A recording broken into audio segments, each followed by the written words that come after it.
Good morning, ladies and gentlemen and fellow agri-marketers. Thanks for that great opening video. And welcome to Kansas City and to the 2012 Agri-Marketing Conference. I'm Sherry Seeger. I'm with DTN and Progressive Farmer, and I'm the chair of this year's conference, so I appreciate you all coming. I'm welcoming you to the highest attended conference since the year 2000. We have 1,234 attendees, so we're all happy that you're here. I really want to start off by recognizing the winners of the Best of NAMA ceremony last night. Congratulations to all the winners, and especially the Advertising Best of Show winners, South Dakota Corn Growers Association and Paulson Marketing, and the Public Relations Best of Show winners, Case IH and Morgan & Myers.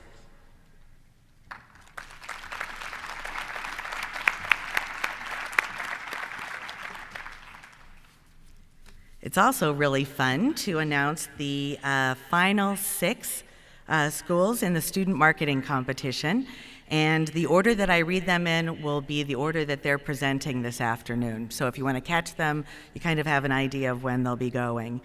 So first off, University of Wisconsin at Madison,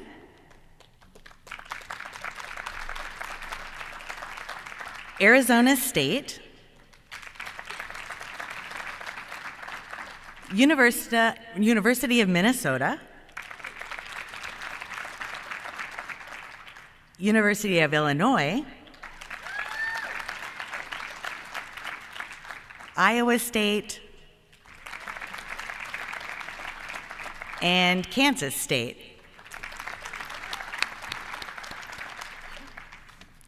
Good luck to all these teams. I'm glad to know that my Big Ten conference is well represented. And these teams will compete this afternoon from 1:30 to 5:30. So feel free to drop off if you get a chance and watch some of these amazing and talented students. And the finals will also be simulcast on a television outside of the room. So you'll have a chance to even stroll by and see some of the action. I also need to take a moment to thank our sponsors for this morning. Thanks to the American Business Media Agri-Council for sponsoring our keynote speaker this morning, and thanks to AgriLife Studios for sponsoring our opening video.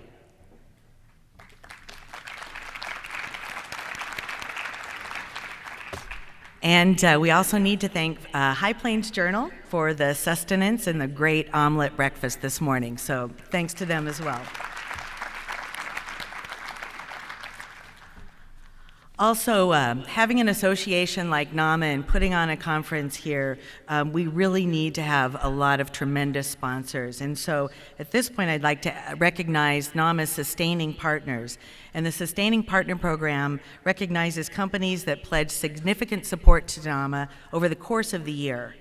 So our Sustaining Partners for this year are Adayana, Agri-Marketing Magazine, Broadhead, Commodity Update, Farm Credit, Farm Progress Companies, High Plains Journal, John Deere, Paulson Marketing, Ray and Kaiser, Successful Farming, Sullivan, Higdon and Sink, Syngenta, and Zimcom.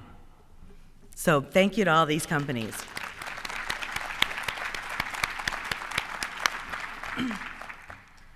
And also, I can't go any farther without expressing my thanks and gratitude to the committee that really helped put this conference together. And so, as I call out your names, please stand and get your very well-deserved recognition. So first off, we have Scott McClure with Brighton Agency.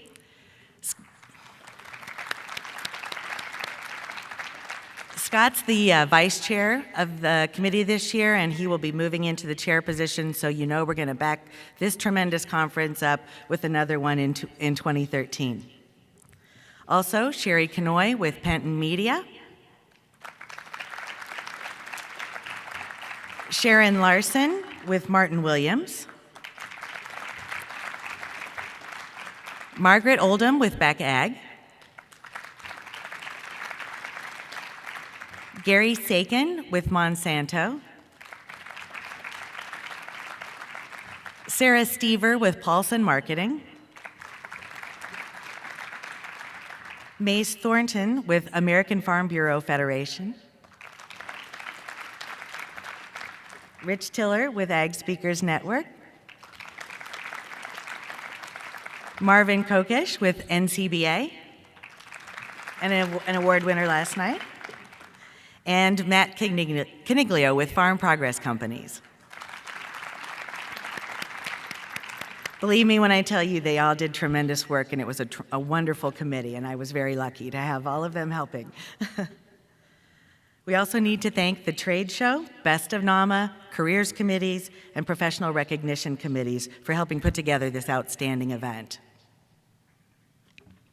We also need to remember to text NAMA to 46786.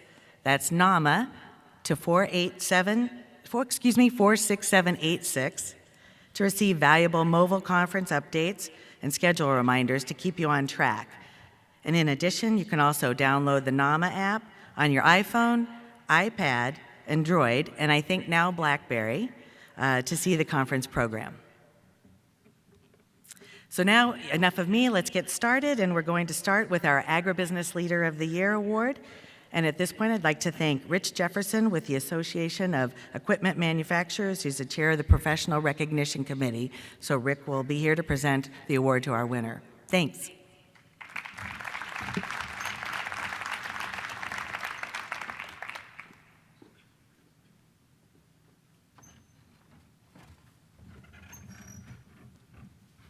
Thank you, Sherry.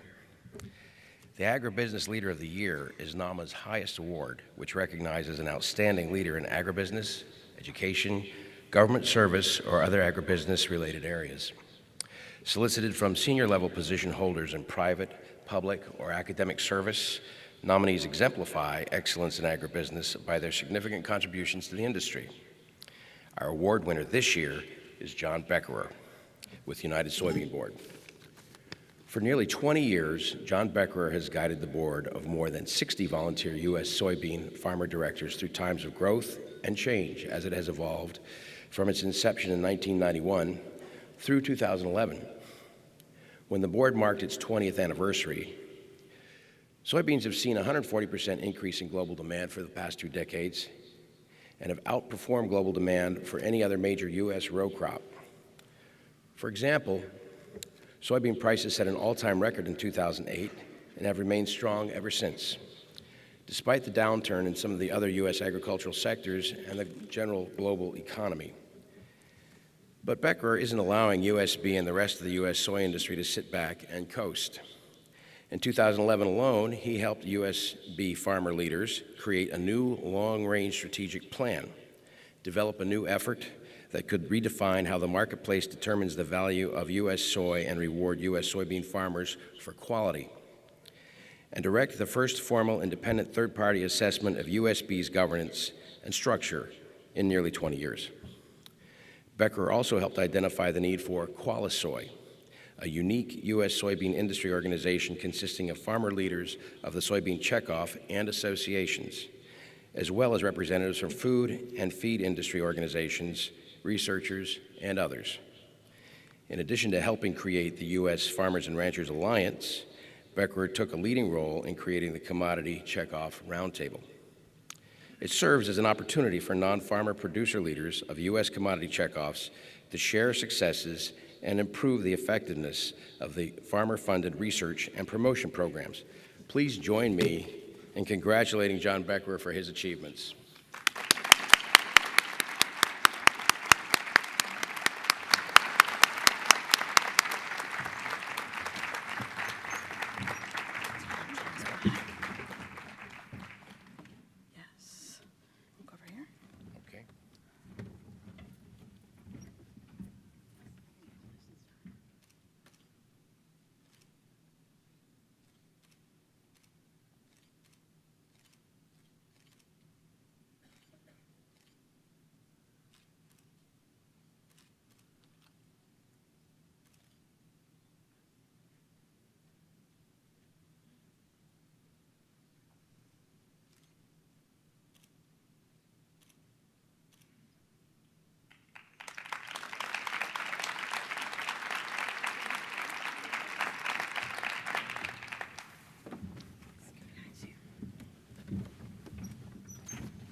Well, thank you very much for that generous introduction.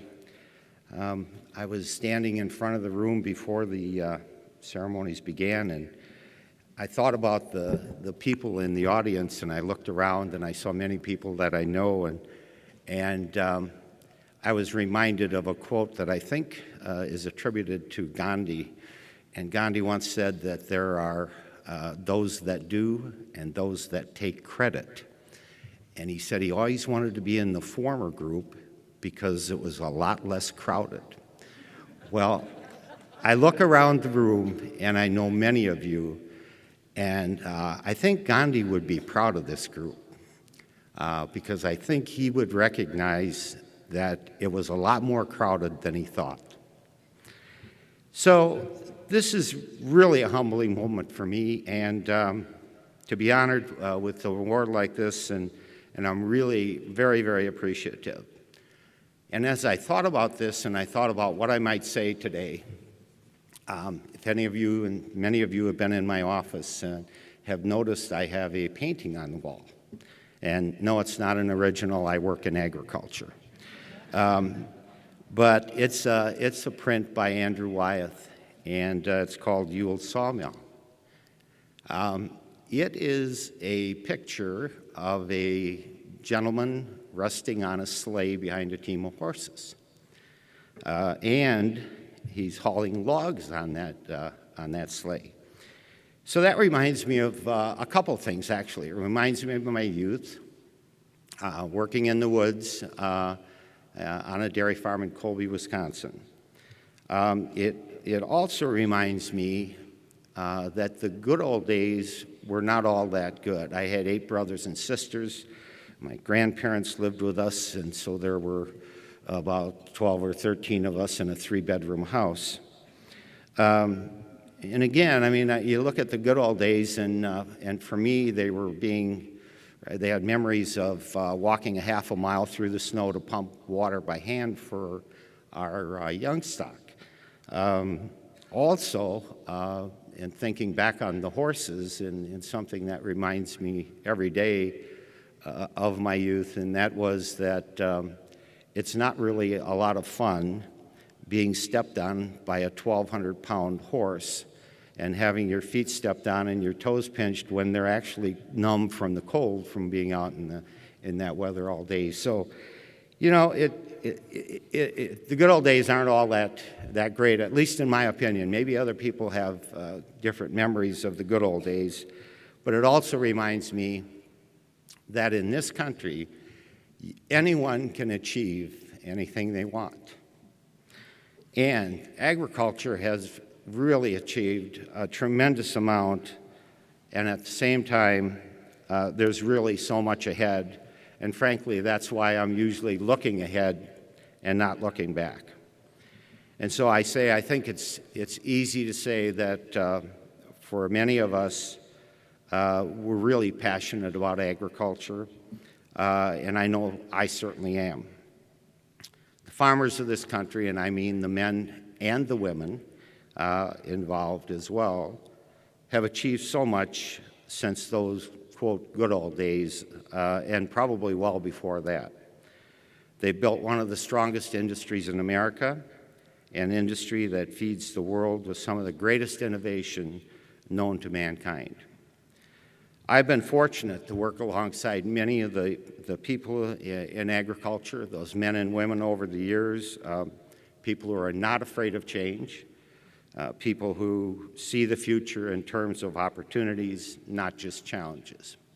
And a couple people come to mind, people like Norman Borlaug, Earl Butz, and by the way, Tom Davis said he was going to be sitting in the front row and listening for my pithy comments, and I don't see him anywhere. I'm not sure what Meredith was doing for a reception last night, but on the subject of Earl Butz, I could tell a lot of great stories, but I can't tell any of them to the audience. So, and really, in terms of great people, it's really all the way from my staff to the contractors we work with, to the people in the industry, many of whom, as I said, I see here today in the audience, and it's really the remarkable people of agriculture who make it easy to be passionate about the industry and to be passionate about the job that, frankly, I'm fortunate to have. So I'm sure we're all excited about agriculture and the direction it's headed. And I was asked to give some thoughts about where it's headed and some challenges for the future. I had a conversation recently with a friend of mine, Carl Casale, and those of you who know Carl will understand when I say that I had a 2-hour conversation with him in 15 minutes. He's a very intense individual and extremely intelligent. And the conversation we were having was about where agriculture was today. And, it's interesting that we both agreed that we are living during the greatest time in agriculture ever in the history of the world. And we also agreed that the next 30 years offer the opportunity for this era to continue, the greatest time ever in the history of agriculture and known to mankind. That's some pretty heady stuff. We've all seen a lot of changes and innovations since the good old days, quote unquote. And I think we're on the cusp of a whole lot more as we move to the future. We're going to continue to come together to feed a growing world population with less land, less water, and fewer inputs than ever before, because frankly we have to. We're going to provide food that nourishes mankind and helps us lead healthier and longer lives. And I want to amplify that statement. There's about, give or take, 7 billion people in the world, and 1 billion of those people are malnourished, and 1 billion people are obese. So you have both ends of a spectrum. So one end of the spectrum, the malnourished, are looking for every bit of fat and every bit of protein they can put in their diets. The other end of the spectrum is people trying to be as inefficient as possible in consuming calories and reducing the amount of fat and protein that they're actually putting into their bodies. So as an industry, that creates a real opportunity to diversify the products, and when you think about commodity products, you don't think about diversification, but that certainly is something that we have to endeavor toward. That's the challenge. The opportunity, because I really haven't had many challenges in life, really for our whole generation, and I think it's one that no doubt the men and women of agriculture will seize. We're also going to seize the opportunity to ensure that the increased value from all the innovation that's ahead is distributed along the entire value chain. We're all in this together. The farmer's success is the technology, seed and technology industry success, is the elevator's success, is the processor's success, it's the end user's success, and ultimately it's the consumer's benefit. And innovation does not occur unless everyone in the value chain shares in that value. We're also going to answer the call to the non-farm neighbors for more answers about where their food comes from. They have some reasonable questions, and we have nothing to hide. In the past, we've been very reactive in agriculture. We've told people, just go away, let us do our thing, we'll take care of you, everything will be wonderful. But we really need to become proactive, and I've been involved in the U.S. Farmers and Ranchers Alliance, and I think it's our opportunity to really change the way that we address consumers. So we've got a lot to do, a lot of opportunities to seize, and I'm proud to be working with all of you on this great momentum as we move to the future. So finally, I'd like to say a few words about those people who are close to me. And first of all, it's to my wife.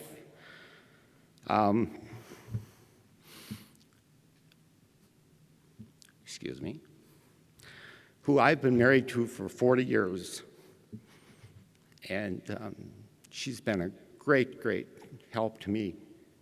and a great partner. Thank you.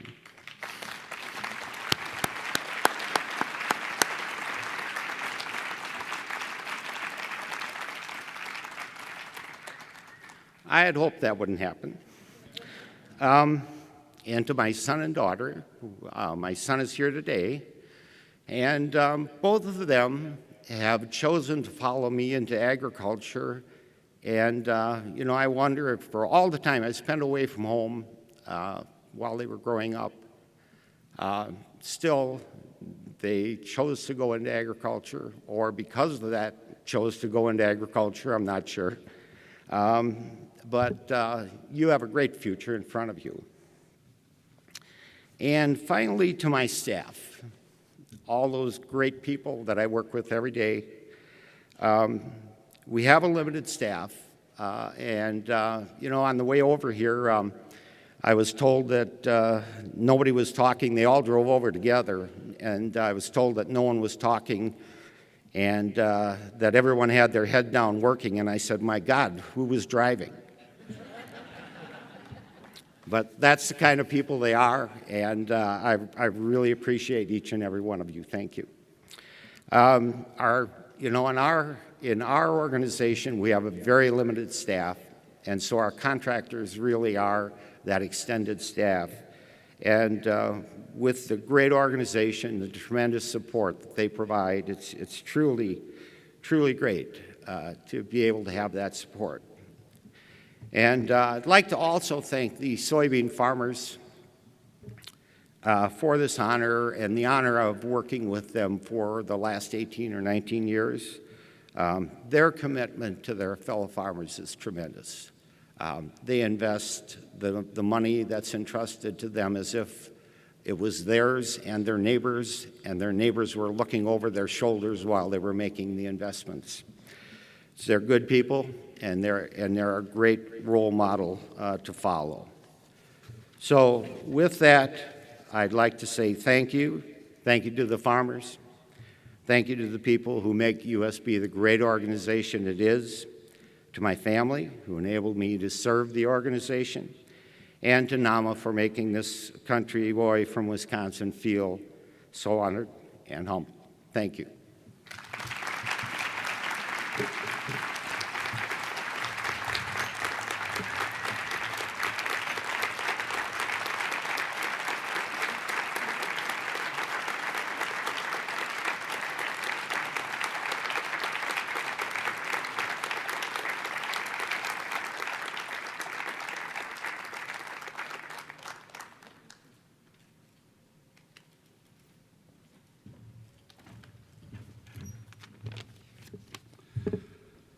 Congratulations, John, and good morning, NAMA. My name is Tom Taylor, and I'm publisher of High Plains Journal, located in Dodge City, Kansas, and I'm chair of the American Business Media's Agri-Council. On behalf of the 14-member ag communication companies that make up the Agri-Council, it is our pleasure to be the sponsor of this morning's kickoff session featuring Peter Sheahan. I want to take a quick moment to direct your attention to the chairs on which you're sitting, and you'll find a handout highlighting the key findings of the 2012 Ag Media Channel study recently completed. To get more information on the study, I ask that you please visit with one of our council members or watch for the full report to be posted soon on www.americanbusinessmedia.com, and you'll find it in the research section. As founder and CEO of Change Labs, a global consultancy delivering large-scale behavioral change projects for clients such as Apple, IBM, Peter Sheahan has worked with some of the world's leading brands in the area of innovation and change. With operations in 3 countries and 9 cities, Peter knows firsthand the pressures of growing and leading business in this rapidly changing world. Peter has advised executives and leaders for clients that include Google, Goldman Sachs, Hilton Hotels, and Harley-Davidson. The author of 6 books, with his newest book being the title of this keynote, Making It Happen, Peter reveals his insights on how the best leaders execute on their good ideas and turn them into profitable results. With that, I ask that you please give a warm NAMA welcome to Peter Sheahan. Peter?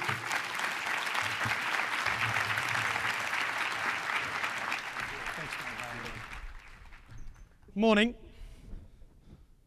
or g'day as we would say in the deep, deep south.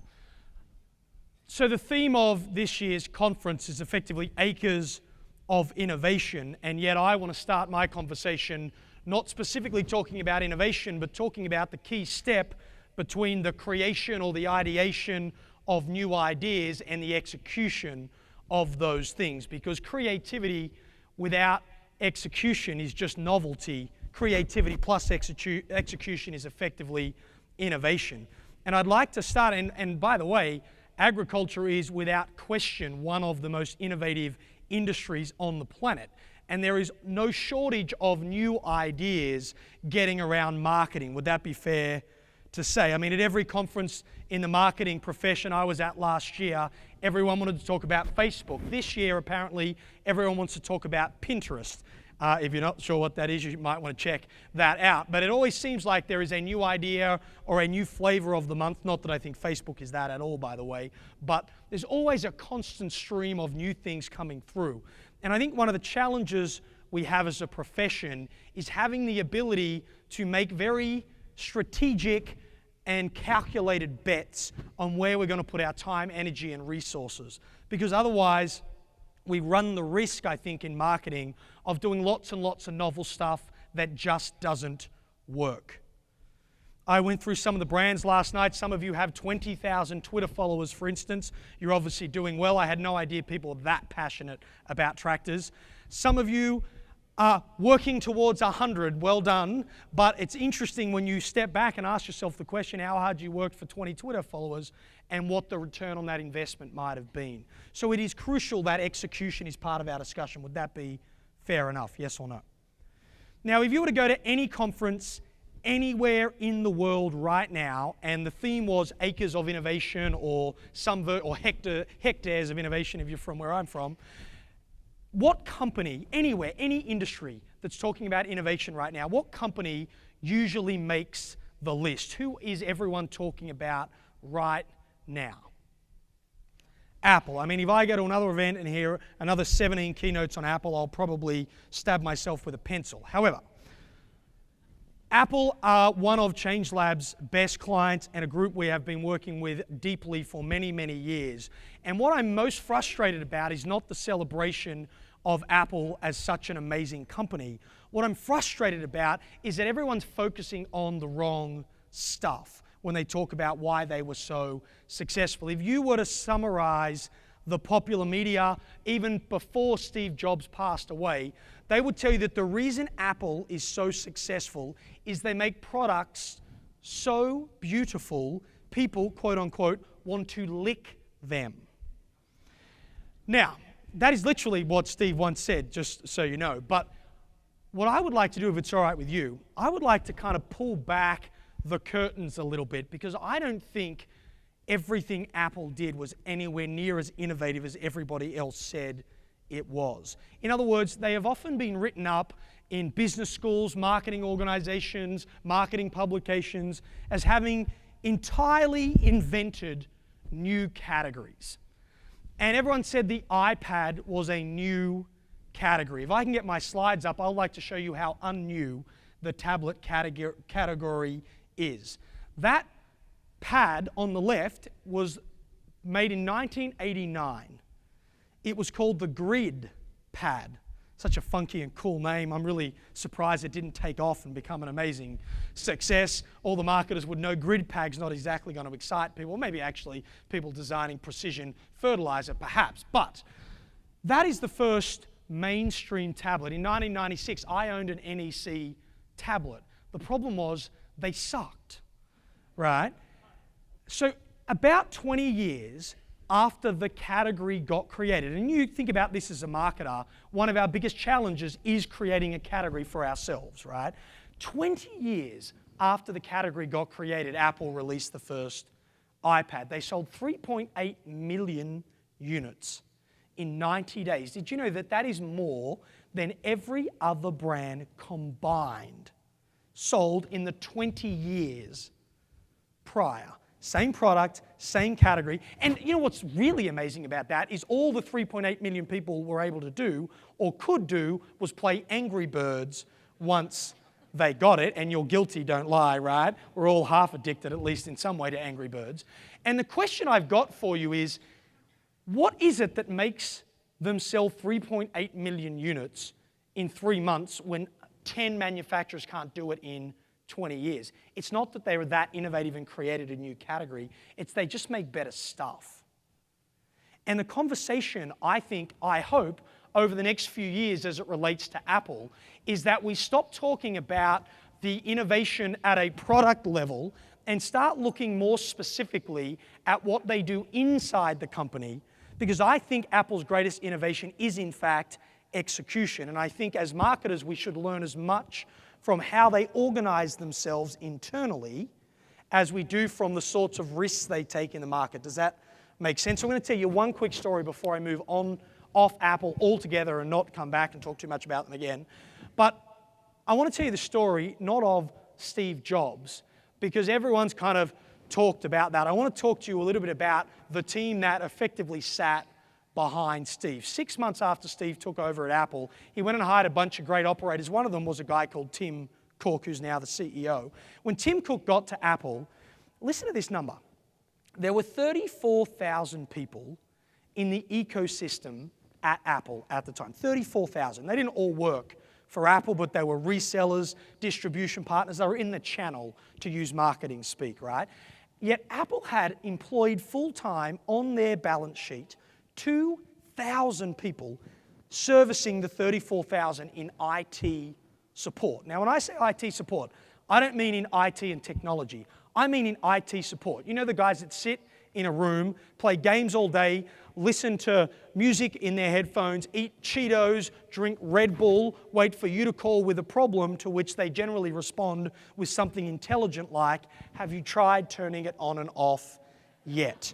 Those kind of IT guys. Anyone familiar with that species? Just, yeah. Can anyone see, so you guys are marketers, so you're obviously brand people. Can any of you see the mismatch between the internal allocation of resources and the external brand positioning for Apple? Here is a brand that is built on two promises. What are they? Number one, buy our product and you will look. Promise number two, in the DNA, the essence of their brand, is buy our stuff because it just. So why do I need 2,000 people supporting the people who buy our stuff if it just works? And they literally took their brand promise and they said, what does that mean internally in the organization? Tim Cook didn't get rid of, in terms of fired, reallocated of the 2,000 people, 1,994 of them, and left 6 people in internal IT support. 6. Any CFOs in the room by any chance? This is not a bad idea for you if you're looking to save some money. Here is what happens. You get a job at Apple right now. You sit down, you wait 2 hours for IT to come, and at some point the person next to you says, are you going to do any work? I'm waiting for IT to get me set up. They're not coming. How am I meant to start? Open the box, turn the computer on, your stuff's on there already. Where do I back up my data? See that little portable hard drive? Back it up there. What if I lose the hard drive? I'll lose all my data. You'll only lose it once. And they've basically outsourced, think about this, they've outsourced IT support in non-critical functions like data and client information to the individual themselves. The question is, what did they do with the other 1,994 people? They reallocated them to go and work on the stuff that actually brings their brand promise to life. 3 of them got together and said, this iPod thing's really interesting, but the issue is not a new music player because there was already 5 on the market when Apple decided to get into MP3. They said, the problem is no one knows how to organize it. Why don't we create a system for organizing our music? They got together with SAP. They built a thing that some of you have heard of called iTunes. going to control music, TV, and potentially film at some point as well. IT guys came up with that. Now, no one ever tells that story. They always talk about the beautiful aluminum backs and how pretty the screens are and the unbelievable marketing activities of the company. What really makes them brilliant is they know how to execute. They take very few ideas and they nail them. That's what I want to talk to you about. I just gave you one example of how to pull that off. It's called have your resources working on the stuff that really matters, not on the stuff that doesn't. Problem with that is you'd have to actually make some bets. You'd actually have to make some decisions as to what that would look like. So I would like you thinking, as a result of my conversation with you, can I grab my slides? In 5 very specific areas. These, by the way, this is my only detailed slide, I swear.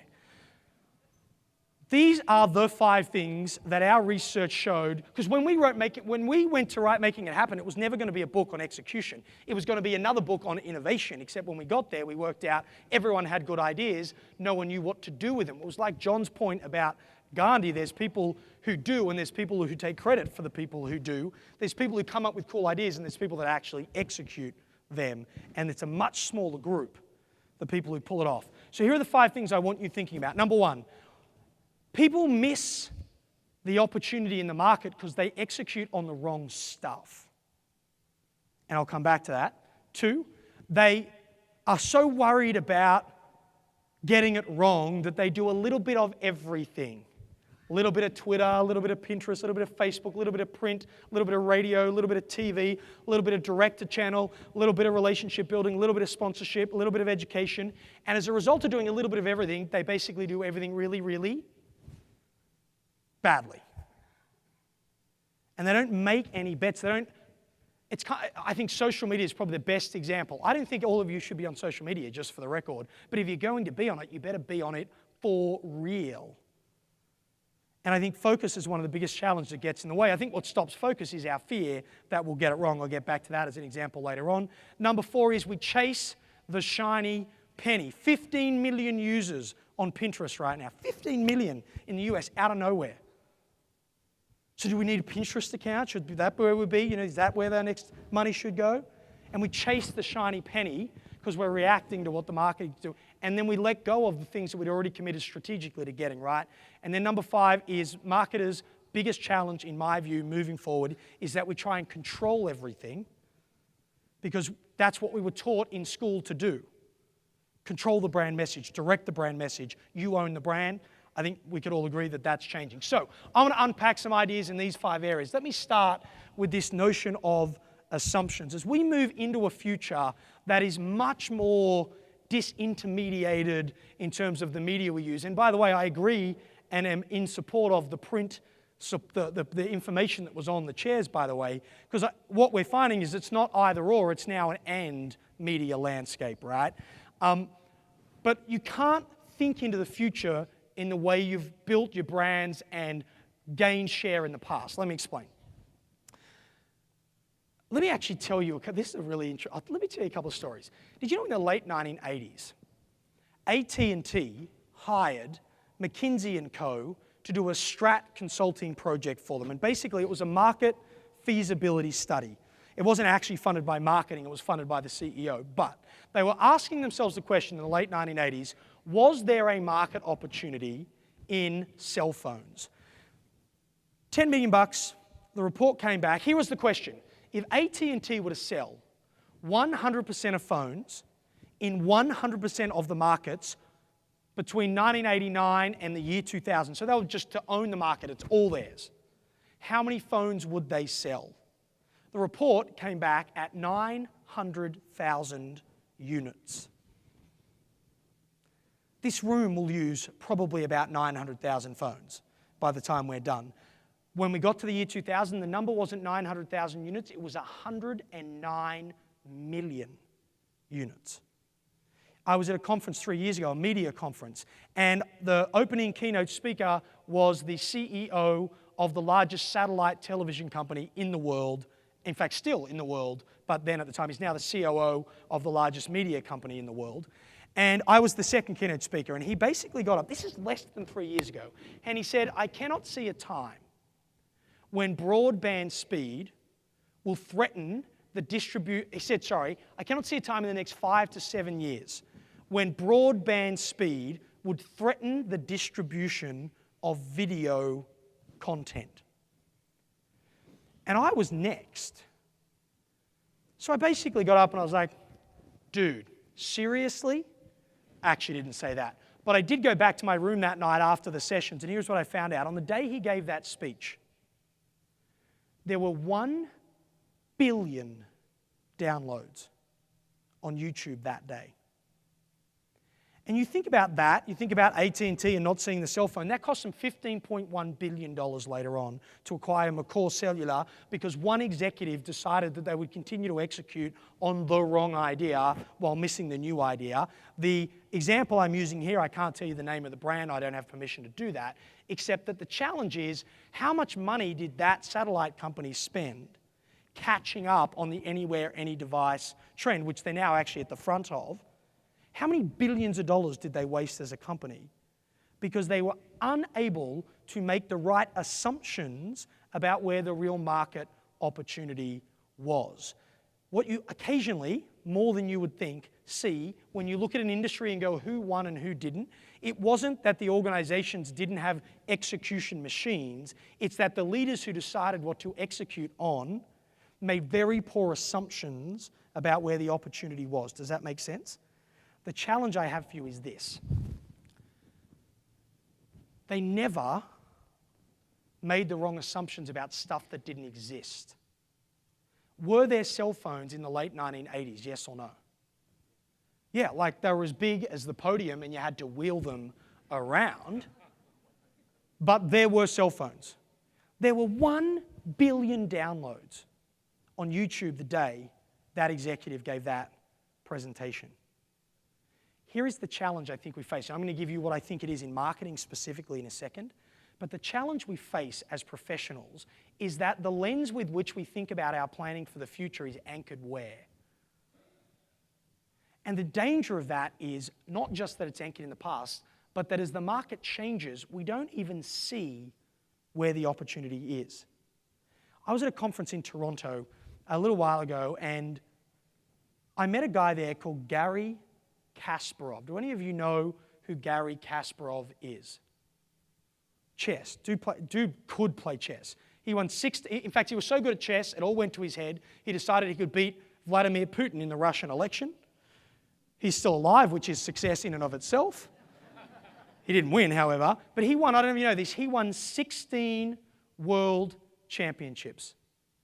He was so good halfway through, he started his own world championship because he got sick of the rules in the old one. Now, I met this guy in a green room. I'm like, oh my gosh, of all the, I always ask these people questions. Of all the championships you won, which was the hardest? He said the third. I thought that was interesting too. At least one person thought that was interesting. Everyone's like, really? I would have thought he said the first, maybe the last. He said the third. I said, why the third? He said, the first was actually the easiest. He said, I came out of nowhere. I played fast. I played aggressive, which I think is an oxymoron when you're talking about chess, but that's a story maybe for another day. He said, I played fast, I played aggressive, I came out of nowhere. He said, I took them down, 13 games to 11. He said, I came back in year 2 and I won with exactly the same strategy that I won the first year with. He said, the reason the third was the hardest is they knew I was coming back. Sounds a little bit like marketing. What happens when someone creates a brilliant campaign? What does everyone else in marketing do? Oh, let's do the same campaign. This is very much an industry of let someone break the ground, and if it works, we'll go after it. Think about the Old Spice commercials and adding swagger to a very old brand. Now everyone's trying to do the kind of satirical Old Spice take on their brand. Some of them are doing it well, some of them are not. The point is simply this, it works, so we keep doing it. He said the reason the third was the hardest is that he had to unlearn his old strategy and relearn his new strategy. And he said it was easy to relearn a new strategy. He said the hardest thing was the gravity, his words, not mine, the gravity of success. He said he literally got sucked back in to playing the way he used to play. Serious question. Is the fundamentals of marketing evolving under our feet right now, yes or no? Yeah. And this is not a new media versus old media. I think the distinction's ridiculous. It's just that the mix is changing, that the channels are definitely changing, and that the authenticity and relevance of the message is changing.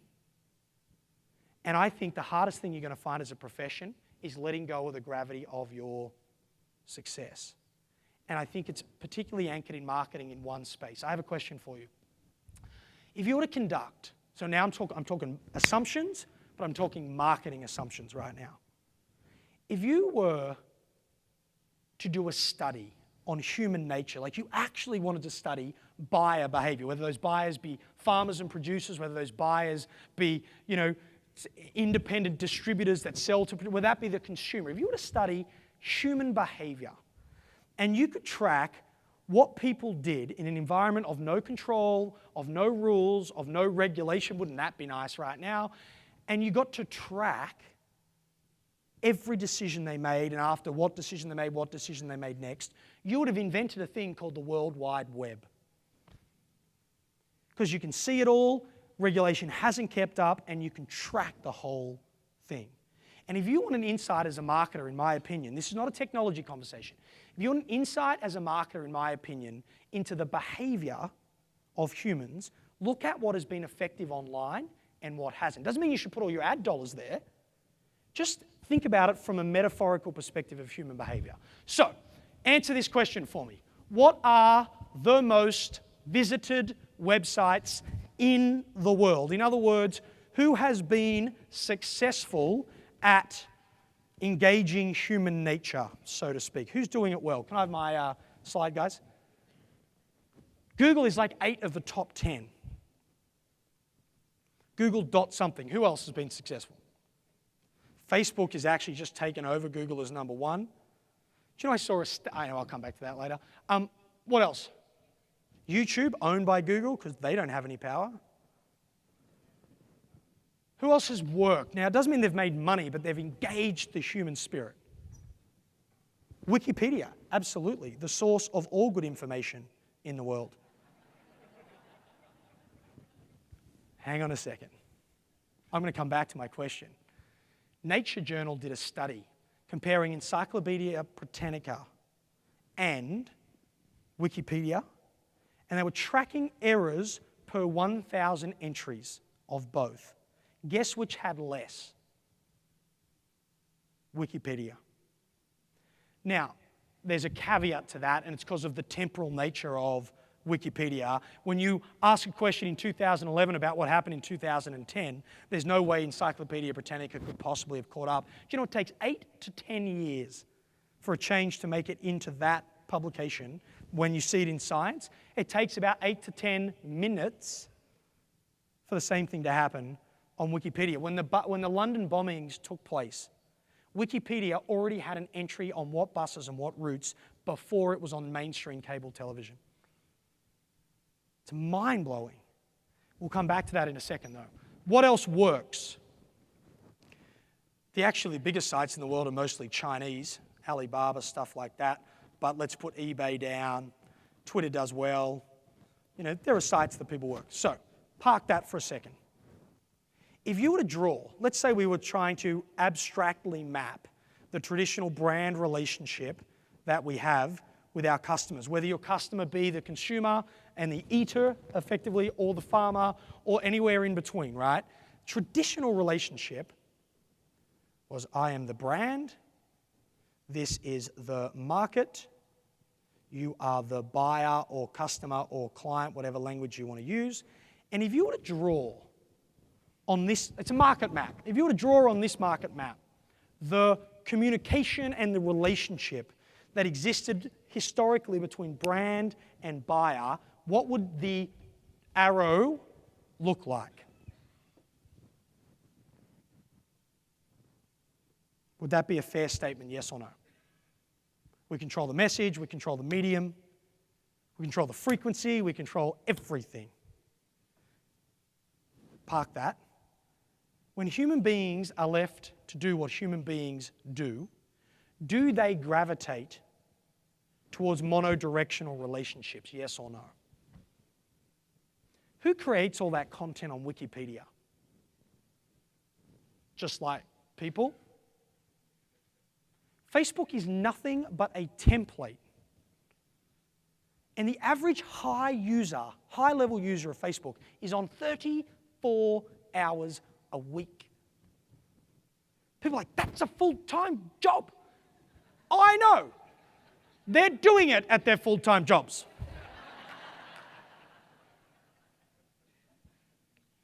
Who manages the supply chain at eBay? You think about the challenges we have in agriculture right now with the peaks and troughs that occur as a result of planting times and fertilizer, and half the year we got too much, the other half of the year you can't get stock, prices and volatility. eBay have one of the most efficient supply chains in the world, more efficient than we have in agriculture. Who manages it? Just like people. Sell it like they just get it done, exactly, right? Now, it's way less complex than our supply chain. I'm not being facetious, but I'm talking about marketing here. Marketing is built on this. This is how we are taught to market, yet this is what buyers want to do. And I think the fundamental shift in marketing is one of not controlling the message, but facilitating the conversation, contributing to that conversation in such a way that you earn, which is where this term earned media comes from, earn the right to lead and influence that conversation. Now, I don't want to talk about control yet because I want to touch on that later on. But I think the fundamental assumption we have to overcome as marketers is that we don't own the brand, we don't own the message. But we should earn the right to own the conversation. But it's very different in 2012 than it was in 2002 even.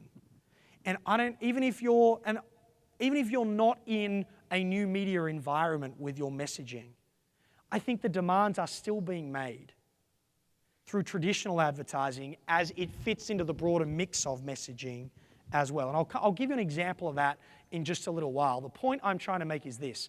The number one thing that will block you from execution is that you assume the wrong things about where the opportunity is at, and you do that for two reasons. Number one, it's the way you've always done it, control. Number two, it's always worked. And the greatest challenge you will have is letting go of the gravity or breaking free of the gravity of your marketing professional success. That's the first thing I want you to think about. The second thing I want you to think about, and obviously we could spend 3 hours just talking about that stuff, is this idea of focus. I cannot tell you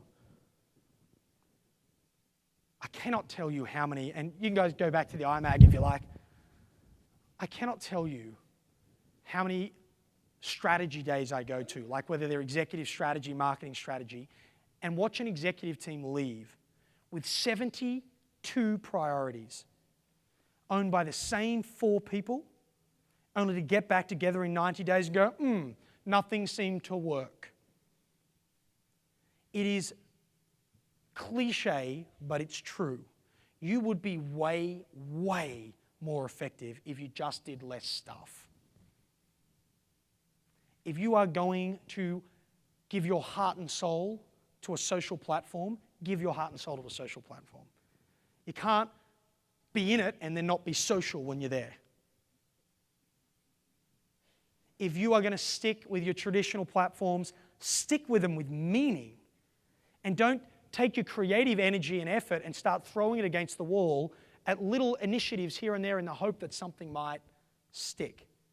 And there's no company on earth that I've met that does focus better than, well, Apple's probably the best. You know that Steve Jobs is actually famous internally for saying strategy is 1,000 no's before you say yes.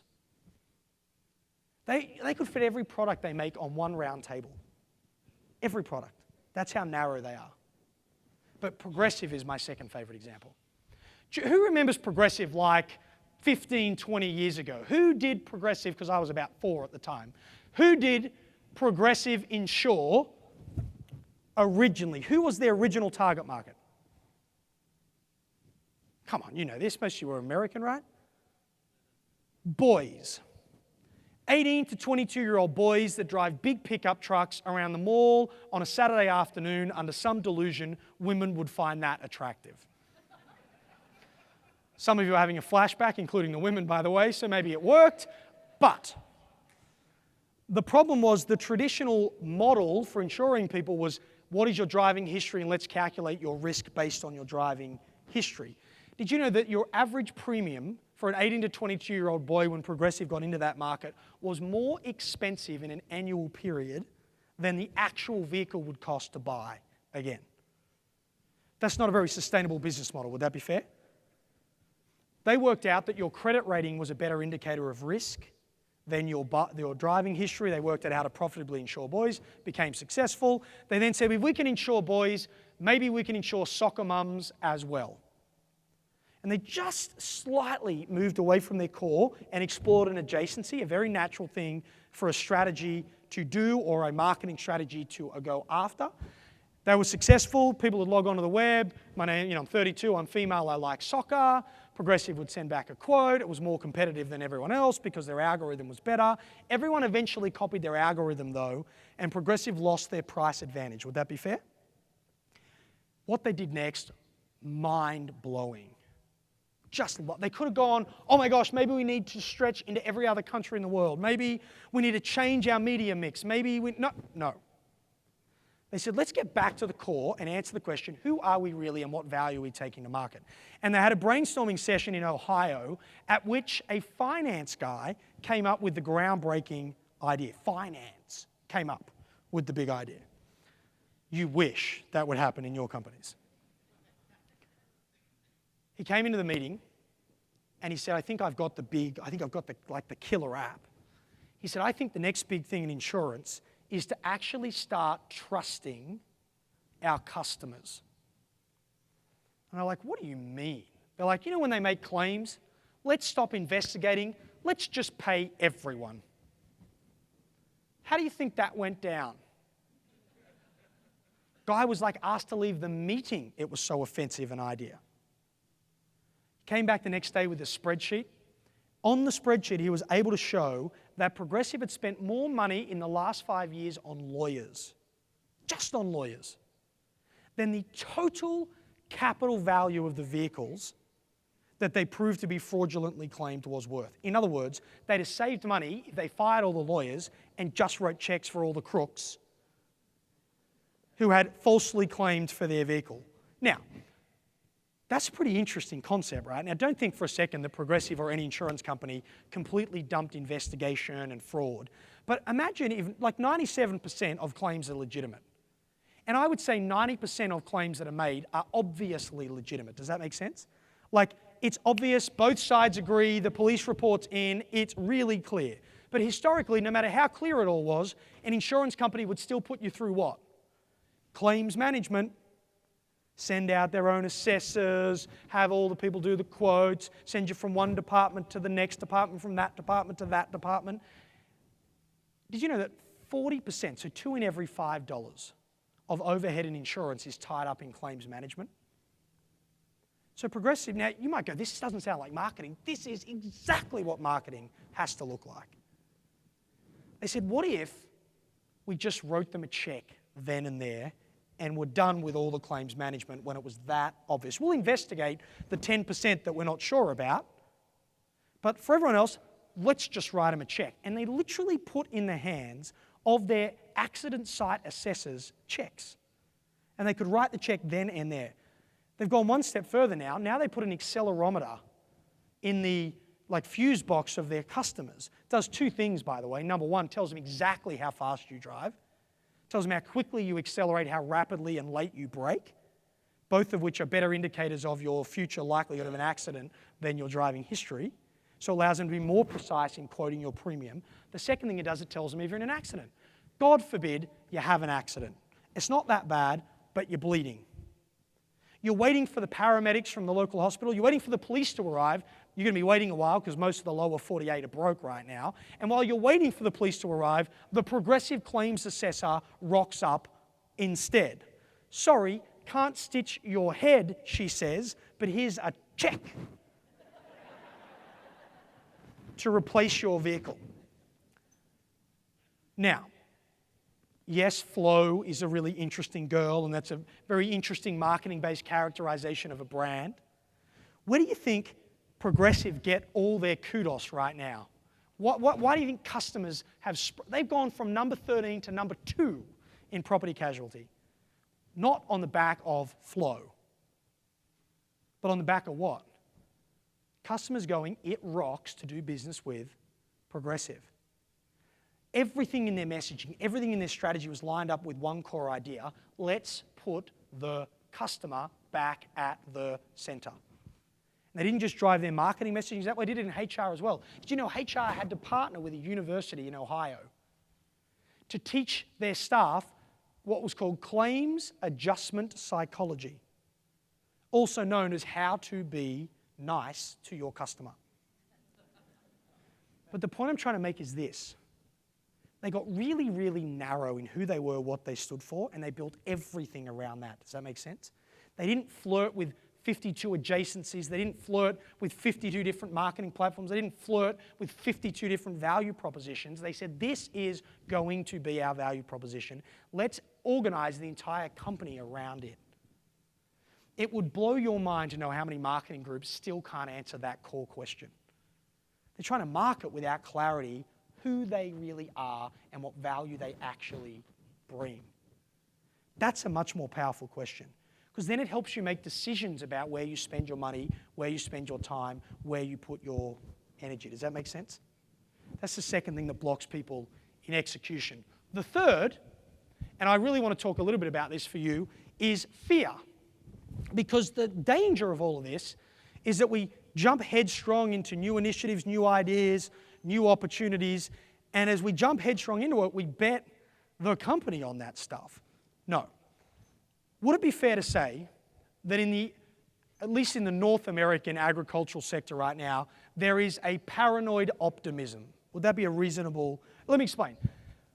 We have too much memory of where we were a few years ago. We have the obvious volatility. We have the continually rising input prices. We have the demand that John talked about that excites us, doubling food production in 30 years with less land. I mean, there's so many fundamentals that look good, yet at some level, property prices are really high right now, which is nice.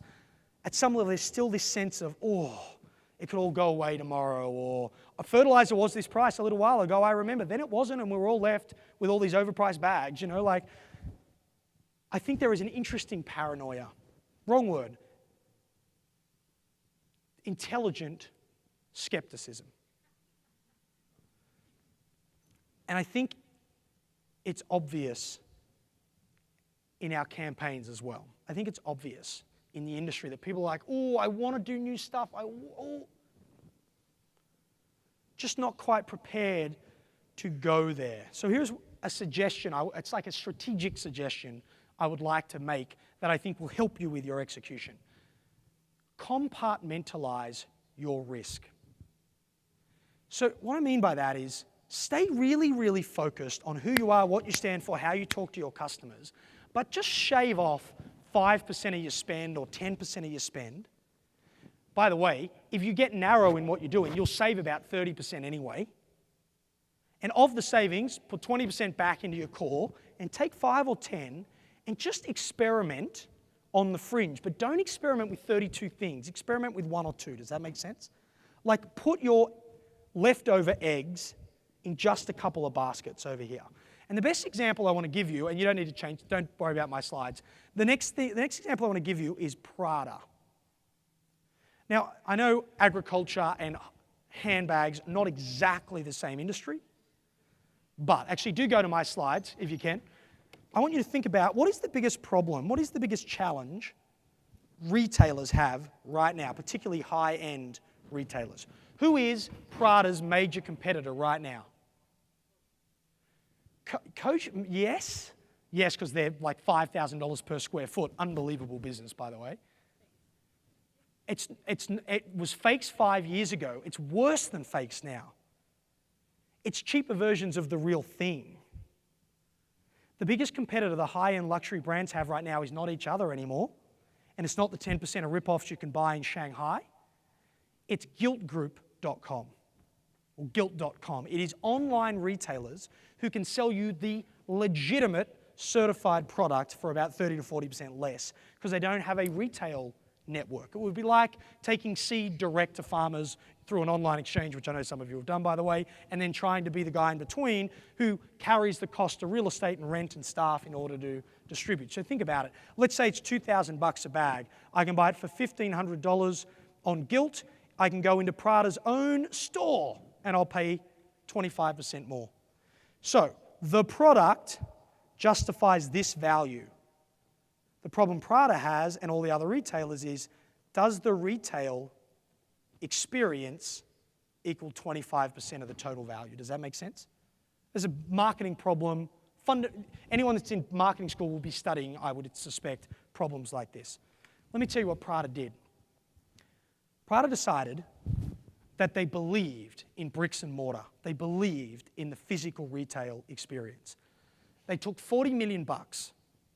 I know that's bigger than some of your entire budgets, but for Prada, that's not a big amount of money. Does that make sense? Like it's not a lot of money for them. And they said, but we're going to sink every cent of it into seeing if we can discover the 25% through a retail experience. Let me describe the retail experience for you.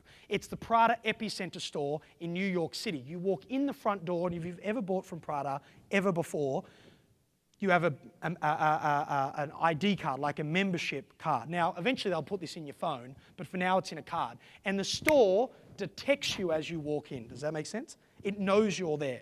It sends a message to the cloud, to the CRM system, which then sends a message to the mobile handheld devices of all the sales clerks in the Prada store at the time and tells them everything you've ever bought at Prada in your life. It goes one step further.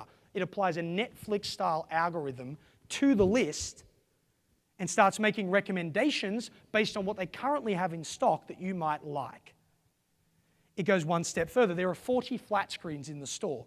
It takes the cumulative buying history and the cumulative algorithmically based preference of everyone who's in the store real time in that moment and changes the catwalk footage that's on the flat screens to match the preferences of the group. Better still, you pick that blouse off that rack, it tells you that that bag that they know they have in stock matches that blouse. Literally changes the screen right near you. Does that sound like a pretty awesome retail experience, yes or no? We don't know whether it's worth 25% though. But they're going to put their eggs in that basket and they're throwing $40 million at it. Now, if they lose the $40 million, will it put Prada into bankruptcy, yes or no? Will it destroy their brand? No, if anything, it's probably building their brand. Would that be fair? They have literally compartmentalized their risk. Did they go and change every one of their retail outlets all over the earth, yes or no? No, they'll track same-store sales. How much more did we extract from people in the Epicenter store versus how much we extracted from them in our normal format? And if they can justify the difference, then they will spread it out. I think we should do the same thing in marketing. Number one, we should apply more analytics so we know who we're selling to, firstly. I think the fact that we don't use analytics in social media is mind-blowing. If you look at the stuff Adobe are doing around helping you track precisely what images on your site drive sales and what images don't, it's all at your disposal right now. And it's hardly ever used. Unbelievable. One, we should use more analytics. Two, we should experiment in meaningful ways. And that helps us get over the paranoia and the risk because we know, you know what, if we lose the 30 grand or 300 grand or 3 million, whatever your numbers are, it's not going to affect my brand. I'm still going to hit my numbers. I'm still dedicating to the channels that I know work. Just compartmentalize it, but don't be fragmented in your compartments. Does that make sense? Still have the focus in the areas that you apply the risk, but stop allowing paranoia to drive inactivity. Do something different. Just try it. Have a percentage of your budget to do new stuff and throw your eggs at that basket when you get a chance. 4 and 5 in the last 10 minutes that I've got with you. If you have any marketing degree at all, ever, they would have taught you that there are basically 3 things that you can win in the market on. I think it's evolved, but if you've studied any time between 2006 and before, and you studied competitive strategy and marketing points of difference and value propositions, they would have told you there are 3 things that you can do better than everybody else. 3 things that you can hang your hat on in a competitive market. Can we grab my deck up, please? What are those 3 things? What are the things you could do better than your competition? Price. What else could you beat them on? I'm going to put service sort of between 2 quadrants. Quality. We make better stuff. Service, by the way, I think is increasingly considered part of the product. What else could you do better? And they used to teach us fast, good, cheap, pick 1. Then they taught us, as we evolved, fast, good, cheap, pick. That is, if I was fast and I was good, I had a right to charge you a. If I was cheap and fast, you could be pretty sure my product's not very. If I'm cheap and good, you're now no longer a priority. We traded these things off. Think about, let me give you an example. Let's do a food example. McDonald's. When McDonald's hit the market, what was their core marketing proposition? Speed. Fast food, they invented the category. Then competition hit the category, and all of a sudden they couldn't just be fast, they had to also be fast and well priced, which is when they'd give you, a pound of fries and a gallon of Coke, whatever the metrics are, for $4.99, right? That's that billion people we're talking about, right? Then, I don't know if you know this, did you know in 2004, McDonald's international food operations lost money for the first time ever? One competitor changed the market, or one category of competitor changed the market. Who was it? Subway. And people that were giving fast food that was perceived to be also very good for you. Someone said Starbucks, that definitely changed it too, but that was actually a couple of years after for them. What did Subway tell the customer, the buyer, they could have? Yeah, fast, good, and fast, good, cheap, pick 3. Does anyone remember McDonald's first response? Variety. It's what everyone does. It's like when you can't think of a new idea, let's just do a different version of the same idea. They brought out a thing called the new taste menu. Didn't work very well. Then they launched salad. It's called Salads Plus in some parts of the world, premium salads in others. It was unbelievably successful, but not in the way you would think. Let me give you one market. I can't give you the American numbers, I give you the Australian numbers. There are 21.5 million people in Australia. When McDonald's launched salad in Australia, 350,000 customers that had stopped eating McDonald's for greater than a year flocked back into McDonald's the very first month they launched salad and continued to eat there at least once a month for the next 6 months. Unbelievable success, but guess what? Virtually none of them ordered salad. Do you find that interesting? I find that so fascinating, right? Oh my gosh, they got salad. I'm going back to McDonald's. Oh, I'll have the Big Mac. Thank you. That, by the way, is what happened. 3 things happened. Number 1, people went in with the intention to buy a salad, but the Big Mac just smelled too good. Some of you do this, right? 2, particularly mums started coming in with their kids on the weekends. Mum would order 1 salad, but 5 cheeseburgers for the rest of the clan. What really happened, though, was the marketing of salad changed the story the consumer had about what it meant to eat at McDonald's. Does that make sense? Now, if you got caught leaving, you could say, no. I had salad. It's kind of like those people that carry yoga mats all the time, even though they haven't done yoga in about 7 years. Now, think about this from a marketer's perspective.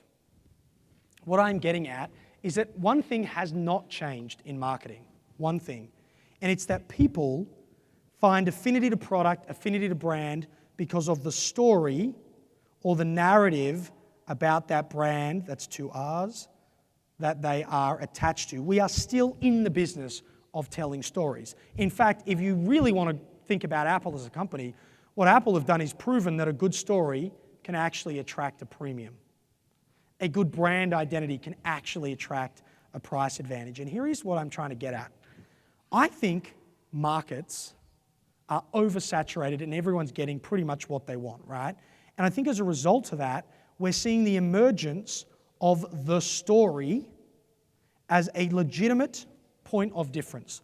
That is, we're all about the same price, we're all about the same quality, we're all about the same speed, but there's some little extra piece about who we are that makes us awesome. And can I have my slides up? I had a great ag example the other day, sort of. Anyway, it was a fruit example. I walked into Whole Foods and I was about to buy a thing of bananas.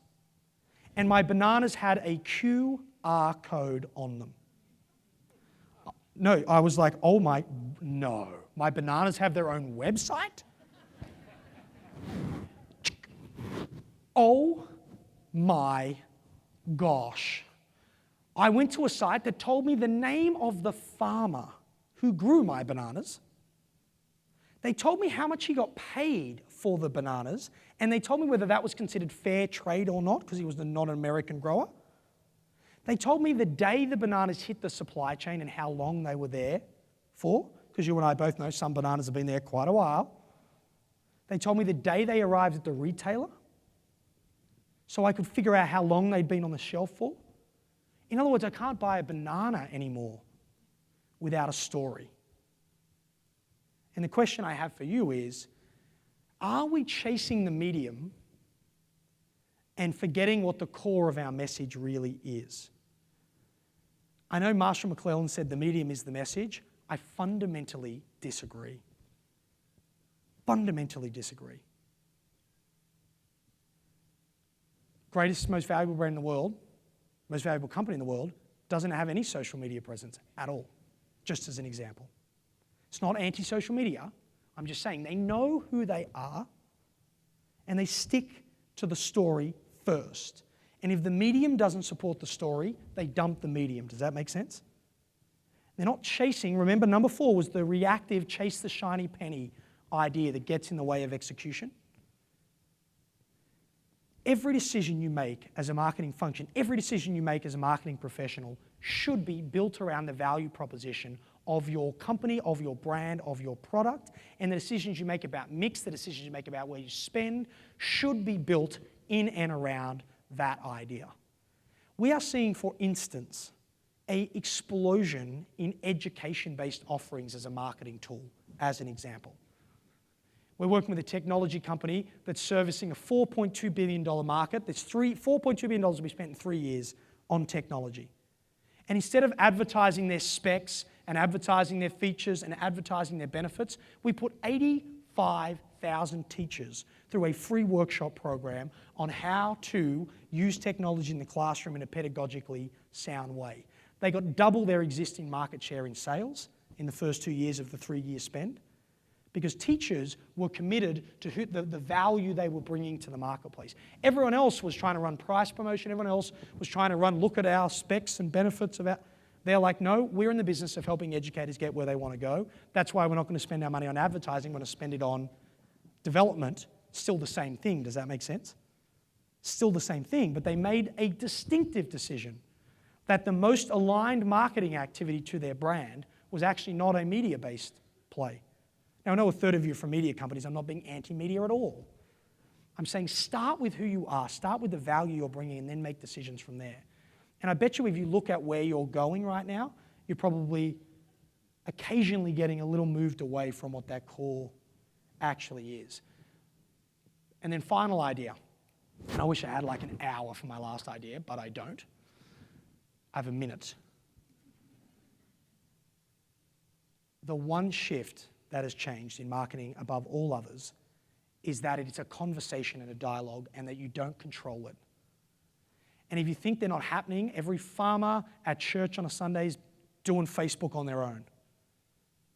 Sure, some people are doing it on Facebook, but the concept of the market connecting with the market has been alive and well for a very long time. And I think this notion of not letting the customer be a huge part of the development phase, a huge part of the messaging, a huge part of the relationship, I think is the big thing that's shifting in the market.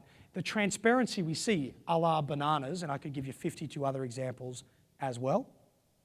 The transparency we're seeing is forcing the marketing function to open the black box and get out there and have real dialogue and real conversations with people.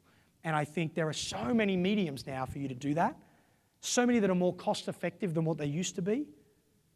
But we have to understand that the fundamental assumption of our profession has evolved if we're going to get there.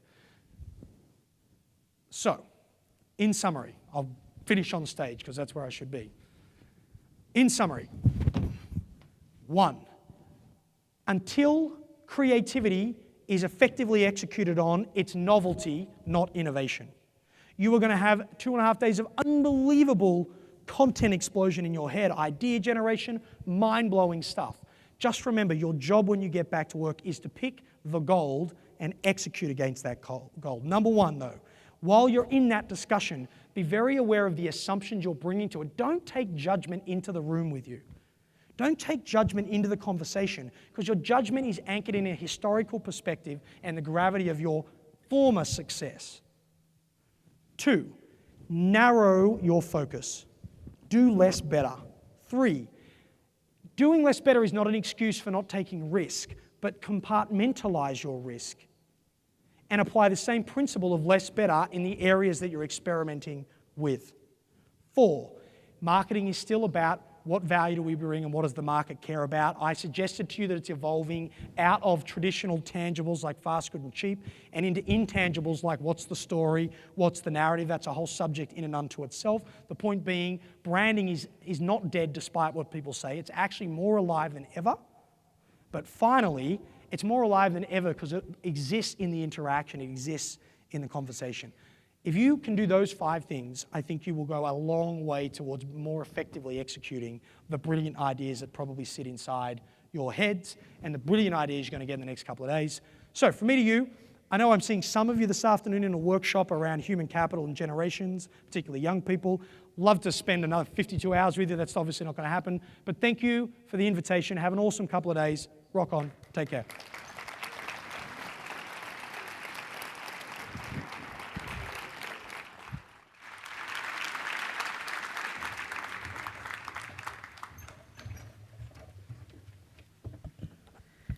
Thank you, Peter. That was a great kickoff. And just so you know, if I weren't wearing a dress today, I'd be hopping up and down off the front of this stage. So, but professionalism reigns, right?